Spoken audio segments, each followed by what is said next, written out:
Wang Ran, a postgraduate student who gave up her U.S. citizenship to return to China, is suppressed by the local government because she exposed her father's persecution online at the hands of the Chinese Communist Party.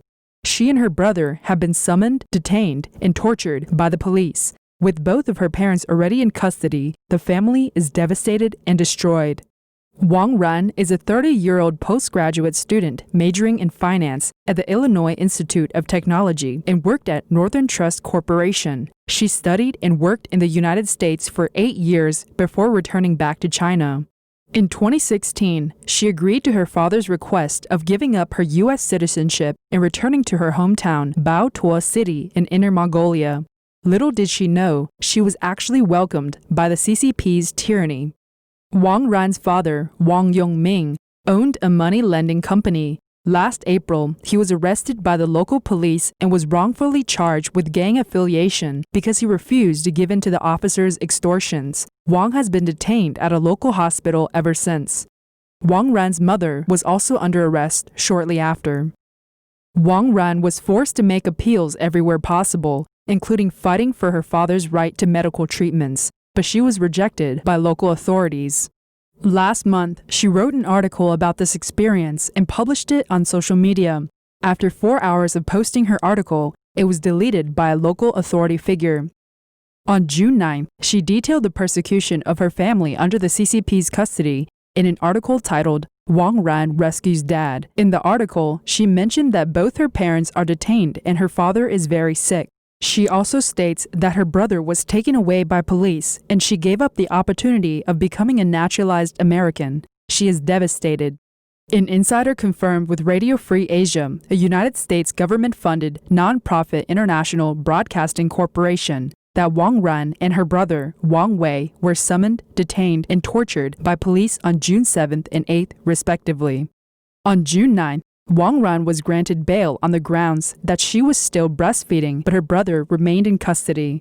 Wang Ran has a 6-month-old baby. She did not want to get her husband involved and decided not to register her marriage. What the Wang family went through is not uncommon. It happens regularly in China. Under such a dictatorship, everyone is at risk and can be tyrannized at any time, and there are no effective ways of assistance. All laws are dysfunctional and all rules for the protection of rights are rendered useless.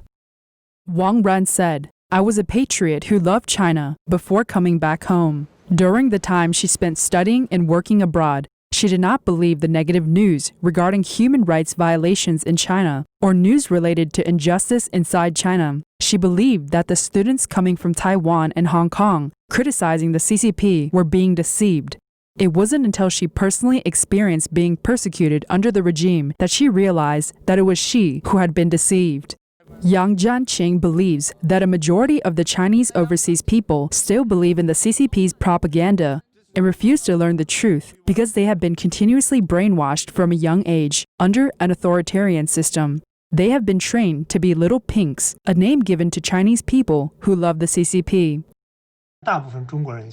Most Chinese people, like Wang Ran, pay little attention to the information published by non-CCP state-run media and never learn about the encounters of many persecuted groups. It wasn't until they or their families were personally persecuted that they came to understand the system is obviously different from a society governed by the rule of law.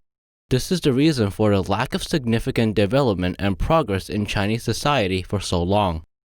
Wang Ran listed the collusion and framing in the CCP's public prosecutional judicial system. It all starts with police extortions and wrongful charges. The one is convicted even before being tried, losing neutrality and legitimacy, and ends with the Baotuo Central Hospital cooperating in the illegal arrest, recklessly disregarding a human life. After becoming a petitioner and a former patriot and publicly warning Chinese students studying abroad not to fall for the CCP's propaganda, Wang Ran is now a sensitive figure for the central authority. She has been pressured to delete her overseas contacts with journalists and photos posted online. Wang Ran no longer looks lively like she used to be while living in the U.S., but appears to be emaciated. Ge Bidong, a Chinese independent scholar, believes that this typical incident serves as a warning it reflects the distortion of intellectual structure and lack of values of Chinese intellectuals under the rule of the CCP. This problem exists among Chinese students studying abroad and many people who have been living overseas on a long-term basis. If they do not have a clear understanding of these issues, they will suffer the same tragedy. It is extremely sorrowful and tragic to wrongfully mix the brutal Chinese Communist Party with their home country, China. If you don't see the true nature of the CCP and simply blindly love your home country, then your own tragedy will begin soon.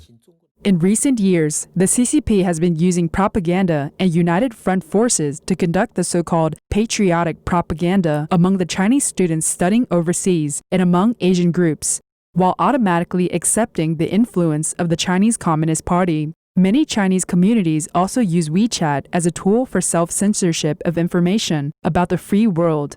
More and more incidents have shown that these patriots soon became victims of the CCP's dictatorship after returning to China.